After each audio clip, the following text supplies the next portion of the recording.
Okay, in just a few minutes, I'm going to show you how I turn this boring skeleton into a little more creep-tastic version. What I'm putting on first there is just coal black from Fusion, just a black paint, just kind of sporadically painting it on there to give it a little color. You could quit there. That's not a terrible look. I mean, that dressed it up a little bit right there. So the next thing I do is I dried it right there before I'm moving on to the next step. And you got to be careful because that plastic will melt if you're not too careful. The next product I'm using is Rust Effect Paste, Brown Rust Effect Paste from Art Extravagance. It's a Finnabair product. I'm kind of putting that on everywhere. So now we've kind of got a black color and a brown color, which, I love together, and it looks, creepy and cool. So there's our black and brown. Again, that right there can look cool enough. But we're not stopping there. We're going on and using a little bit of green. I can't remember if that's the Patina Green Rust Effect Paste. It's kind of what that looks like, actually. It's either that or Stone Effect Paste from Pentart. Either way, it's just a light green, and you could just use a light green paint if you wanted to. But this has a little bit of texture to it. So anyway, that's why I'm using it.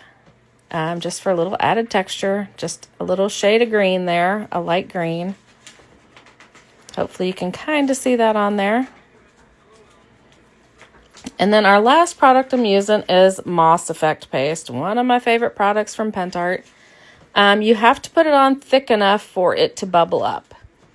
If you put it on thin, it's really not going to do much other than be a nice, awesome dark green. But, and if you don't get it on thick enough the first time, you can add more. But again, with this really cheap, flimsy little skeleton, you've got to be careful that you don't melt it. And I think I might have melted off a rib. I'm not sure. But anyway, that heat gun gets really hot. If you got a cheaper hot gun, or not a cheaper, but if you got a heat gun that doesn't get quite so hot, see there I am propping up the ribs so that it doesn't melt so much. But for me to get that moss effect to bubble up and get the texture I wanted, I had to prop it up a little bit. So anywho, and there I did come back in and add some because I wasn't getting enough texture like I wanted to. So anyway, Moss Effect in the dark green. And we also have in a light green, but they've been out of stock on it for months. But as soon as it comes back in, I'm going to snag us some. So then we'll have two different colors of it, but because I love them both. Okay, so, and there, hopefully you can kind of see it. That was really quick, so you probably couldn't. But anyway, then after that, I'm coming back in with some of our black paint. Again, I'm using Fusion's Coal Black. Kind of dry brushing over it in areas. It just gives it one more layer of awesomeness. I promise it all comes together in the end. And you can also do this same exact technique. Use it on terracotta pots. I've done it before. I have videos on YouTube. Looking pretty good.